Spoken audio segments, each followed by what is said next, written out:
میں رات خوشاب میں یہ بات کر رہا تھا کہ شادیوں میں سب کو دین بھول جاتا ہے اور غمی میں سب سے پہلے صوفی بصفا بن کے اگلی صف میں ٹھہر جائیں گے. یہ کون سا دین ہے بھائی؟ خوشی تو وہ ہے جو آپ وہاں تک کریں جہاں تک شریعت آپ کو گنجائش دیتی ہے، اور جہاں شریعت روکتی ہے چھوڑ دو. کون سی وہ شادی ہے؟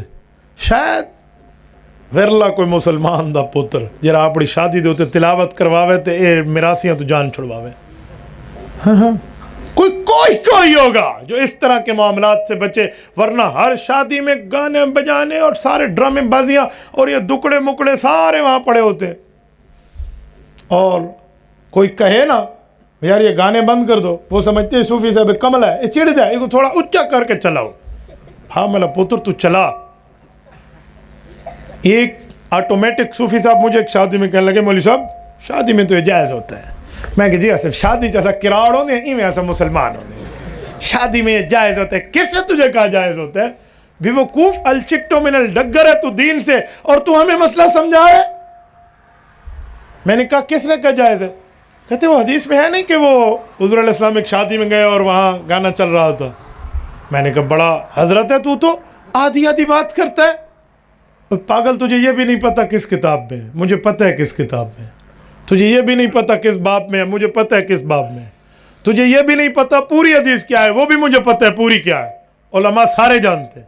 مشکات جلد نمبر 2 کتاب النکاح کی روایت ہے. حضرت ربیع بنت معوذ بن افراء الانصاریہ رضی اللہ عنہ کی شادی ہے.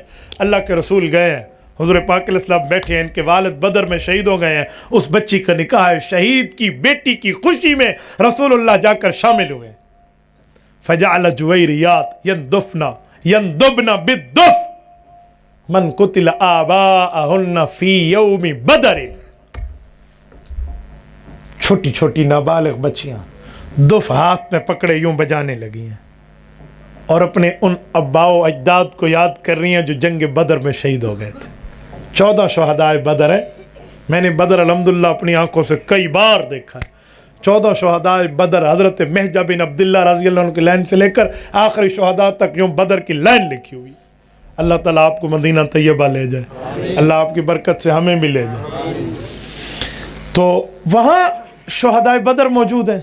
تو ان 14 کو وہ ذکر کر رہے تھے کہ دیکھو ہمارے اکابر نے یوں قربانیاں دی.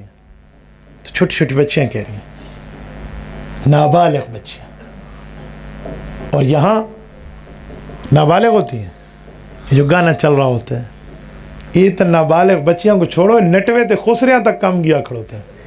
سارے ڈیرے کو زیادہ تو ارے بکھری چے میں نے بچڑا تو سے ایک قدم اگو یہ اتھو والے اتھا ہے کھڑوتے ہونے کہے تو پچھو سے فلانے خسرے تو گئے لاکھ دی لینت ہی بیمان تے ایک خسرہ لب ہے ونجڑ واسطے. یہ حالات ہیں ہمارے ہاں، یہ نٹوے کی ترتیبیں. اور وہاں تو چھوٹی بچیاں ہیں نابالغ، اور بجا بھی ڈھول نہیں رہی، دف رہی ہیں. ڈھول اور دف میں بڑا فرق ہے.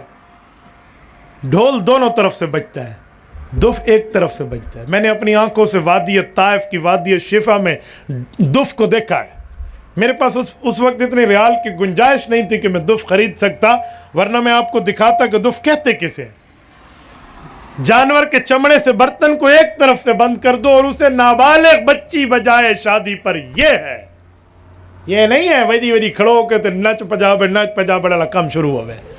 قرآن کریم کہتا ہے پارہ نمبر 18 سورۃ نور میں فرمایا وَلَا يَضْرِبْنَ بِأَرْجُلِهِنَّ، تم نے ڈانس نہیں کرنا، پاؤں کو زمین پر یوں چھنکار سے نہیں مارنا کہ تیرے پاؤں کی اس آواز کا بھی رب نے پردہ بنایا.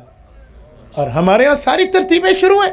آپ ہنستے ہیں، میں نے ہنسنے کے لیے نہیں کہا، میں درد دل کے لیے کہہ رہا ہوں. ہنسانا اور قصہ گو مولوی ہونا میرا کام نہیں ہے. یا آپ سنیں میں تو 4 گالیاں تو کھلاوڑ آیا.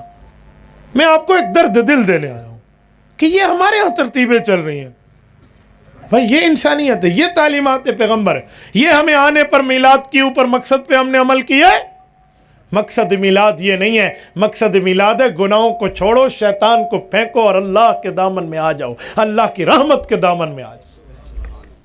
تبارك الذي نزل الفرقان على عبده ليكون للعالمين نذيرا.